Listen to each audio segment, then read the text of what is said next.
Our thanks to Bill Rule for that word of support. And we thank all of you that join with us and help us to get the good news of the gospel of Yeshua HaMashiach throughout the state of New Mexico and beyond.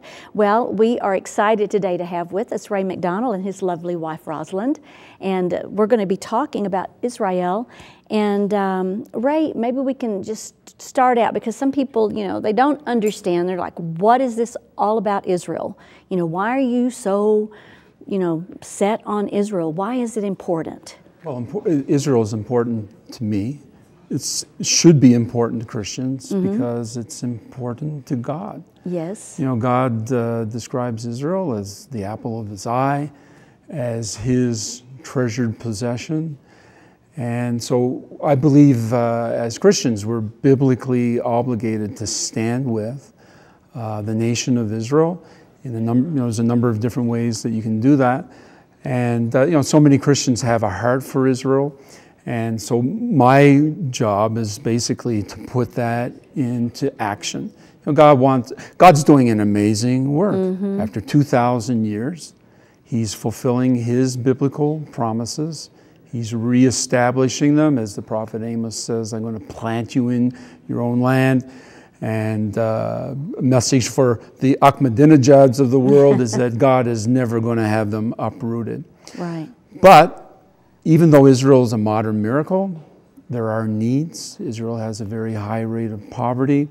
So supporting the work of Leked Israel is a great way of putting one's heart into action and really helping those in Israel who are in great need. And let's talk a little bit about the poverty in Israel, because, we, on the one side, we hear about all the technological advances that Israel has given to the world. They're on the cutting edge of so many things.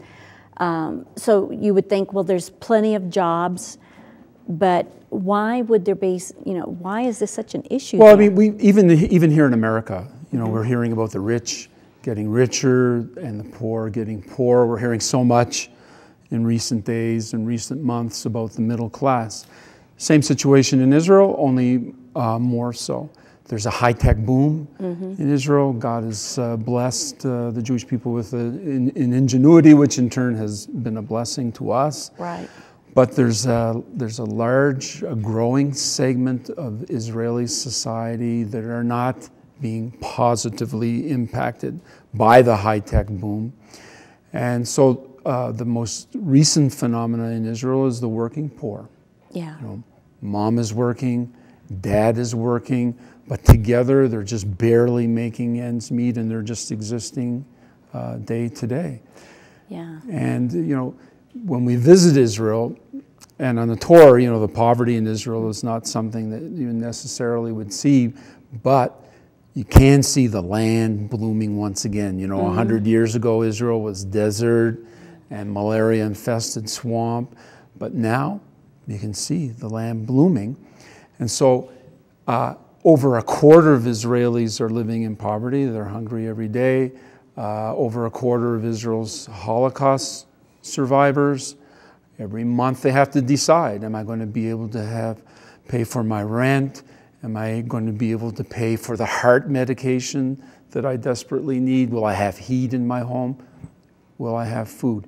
36% of Israeli school children are hungry on a daily basis. So there's hunger, but there's food.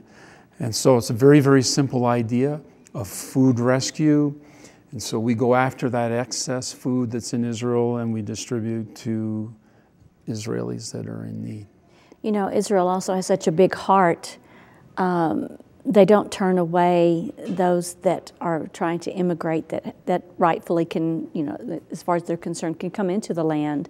And the numbers swell every year in the land, so that increases the issues as well, especially when you've got people coming in from countries that are less developed and trying to find jobs. And so there's a lot to be dealt with. Well, Rosalind, I know Ray mentioned Leked Israel. How did you get involved with that? Well, actually, in November of 2006, we had led a volunteer group to Israel. And we were so excited about it. And when we came back, we were, contemplating about it and thinking what we could do for Israel. And in January 2007, I was in prayer. And as I was praying, I felt the Lord say, prepare for Israel, prepare for Israel. And he spoke to my heart, and he said to me that in September of 2007, you and your husband will be working for an Israeli organization, a Jewish organization, where you will be helping directly with the poor. So this was in January, and I spoke to my husband. I said, Ray, I said, we're going to be going in September. And I said, everything is going to be paid for because the Lord had made it very, very real. And so anyway, in May of that year, we were looking through different organizations because we wanted to really get connected more with Israel. And we saw Leket, Israel. And I said to my husband, that's the one, the Lord's prompting, that's the one, contact there. So Ray contacted them, and right when he had contacted them, they were wondering about the Christian community. And they thought they would love to be able to have a connection from the Christian side who would get in, with the Christian churches and help them. Right. And so anyway, they said, we're interested in meeting you. So in July of that year, we met the founder, Joseph Gittler. And when he met Ray and I, he said, it just seems that you are to work for Leket Israel. And in September, he said, you know what? He said, I would love for you to come in September. He said, don't worry about anything. He said, come, everything will be paid for. So there we were in September, and we worked directly with the poor. And we were so thankful because any organization that you get involved with, you want to make sure that it's an organization of integrity. Yes. And when we went there, we were working, helping to deliver the food. We were on the trucks. We were making the sandwiches. We were meeting with Holocaust survivors. We were delivering to jails everywhere that food was needed. And nobody, of course, was turned down. Anyone who was hungry, they were fed. And it blessed us tremendously. So since then, we've been involved, and we're very, very thankful. Now, it's been a blessing. The name Leket, does that have anything to do with lechem, bread? Bread? No. No? Okay. Well, that was a good try there, Linda. No, it's good that you mentioned that. Leket is, Christians ask, what is Leket? It's a biblical principle. As God said to Israel in Leviticus chapter 19, verse 9 and 10, you shall not leket all of your harvest. You shall not glean all of your harvest. You're to leave the gleanings for the widow, for the orphan, for the stranger.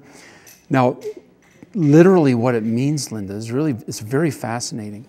That when the harvesters would go through the field, if they dropped something, an orange, an apple, even a grape, as soon as it hit the ground, it was no longer theirs. It belonged to the poor. Right. And a beautiful picture of that is Ruth, this Gentile gal from Moab. She comes into the land of Israel with her Jewish mother, Naomi. And so she did the work of Leket in the field of Boaz. In fact, you may recall, Boaz actually instructed his men to intentionally drop Yes. Right, for her. So when a Christian supports Leket Israel, first of all, they're giving directly to an Israeli. It's not a Christian ministry. I'm a Christian, and I work within the Christian community, and I believe that I'm a living example of perhaps the most exciting thing that God's doing on the planet today, and that is bringing Christians and Jews, after hundreds of years of separation, bringing them together for God's purposes for Israel. But when a Christian supports us in the work that we're doing, they're performing an ancient mitzvot, an ancient biblical command today in modern Israel. Yeah. Now, you mentioned something earlier too, Ray, about the overage of food that Leket actually picks up the excess. Is that right? Yeah. Basically, Linda, three things that we do. First thing, as our name implies, Leket, kind of the modern adaptation of what I just described with Ruth, is that we have farmers that give us we'll get a call on a Tuesday. I've had a spectacular asparagus crop. It's going to be ready for harvesting next Thursday. Send over your volunteers. So we have about 40,000 people that volunteer for us annually, many of them Christians that are visiting the country as part of a tour. And so we do gleaning. Okay. And we also have food manufacturers that give us, as a donation, manufactured food. So last year we rescued over 23 million pounds of food for Israel's poor. Second thing we do is what we call our nighttime food rescue, or hot prepared meal rescue. So we go into corporate cafeterias, into restaurants, mall food courts, into hotels, and after lunch and after dinner time, any food that has not been consumed, guess what's going to happen to it? Unless we go in and we rescue it. So last year we rescued just over 700,000 hot meals. Wow. Third thing that we do, 36% of Israeli school kids are hungry, so we started meals for school kids. So we prepare meals every day that go into over 100 schools in 25 communities in Israel. And so we're currently preparing about 8,000 meals per day. And Linda, Rosalind and I we visited Israel, and we meet with school principals, and some of them tell us that a lot of the kids, that's their meal. It's the first meal they have in the day. But you know what? Some of them don't consume all of it. They take it home to a sibling at home at the end of a school day. So it's vital work, and we're just so happy to see the Christian community partnering with us. And now, you mentioned the people that formed it. Tell us again the name of the person that formed Joseph this. Gittler. Okay, and tell us a little bit about him. He's a Jew from New York City that made Aliyah, went home to Israel with his family in the year 2000. And he's a successful lawyer for a software firm in Israel. And in 2003, he took some time off work. And he just thought, volunteering he discovered is a national pastime in Israel. He took some time off work, and just in his own community, he began to visit some nonprofits. What do you need? How can I help? Wow. Rather than me just writing a check, I want to do something tangible. Right. Linda, he visited a homeless shelter near his community, and he spoke to the director, what do you need? And they said, we need money for just the most basic necessities for our residents, basic necessities like food. Right around that time, he's attending the bar mitzvah of the child of a friend. And after the whole celebration of a meal and music, lots of food, he found himself in the kitchen. It's now later in the night, and he walked in, and he couldn't believe what he saw. Food. And so he's talking to his friend, he's in the kitchen, he's talking to the caterer, what are you going to do with this food? And caterer said, well, it's going into the garbage. And Joseph said, well, that seems terrible. I mean, this is a very expensive meal. It's very expensive. It seems like a terrible waste. Joseph said, can I have it? Caterer said, sure. He said, I'm not going to save it for next week's bar mitzvah. They want fresh food. So he loads up the trunk of his car. He loads up the back seat of his car. And guess what he does? He drives straight over to that homeless shelter. Wow. The food that he delivered to that shelter from that one bar mitzvah lasted them 5 days. Wow. Before you know it, Joseph's got a refrigerator in his garage. He's got a second refrigerator in his garage. He's got a couple of people helping him. And so here we are, a decade later, and we have 90 people on staff right now. We have a fleet of refrigerated trucks. We have 2 farms that we operate. We have 2 distribution centers. So God has really blessed the organization, but there's much more to be done. We're currently providing 140,000 meals per week right now. In the summertime, that will actually increase. Yeah. But there's much more to be done, and we definitely ask the Christian community to be a part of it. So now you've got some projects, right? I mean, what are some of the projects that are ongoing? As far as, I know you're saying for the summer, and but Yeah, we encourage people to come and glean. oh, okay. So that's still Come an and option. glean. Okay. Yeah, if you're touring Israel, take a couple of hours out, pick some oranges for Israel's poor. It's a great way to become, as Rosalind says, to become one with the land. Yeah. And to do so, because when you visit Israel, it's such a blessing. I mean, you're just so blessed. The Bible comes to life. But Christians really respond to the idea of being a blessing to Israel. We have meal preparation by all means. Christians can come, and particularly Christians that want to come and stay a little bit longer to be involved with our meal preparation for Israeli school kids. It takes place early in the morning. Be involved in vegetable sorting at our warehouse. Definitely, there's lots. So if people are hearing this, and maybe they've been on tours, but they're saying it's time to really move on and to begin to really meet people and get involved on a more personal level. How do they do that? I mean, how do they get in touch with you? How do they find out about all of these definitely things? Contact us. Our website, helpfeedisrael.com. You can find us on Facebook, Christian Friends of Leket.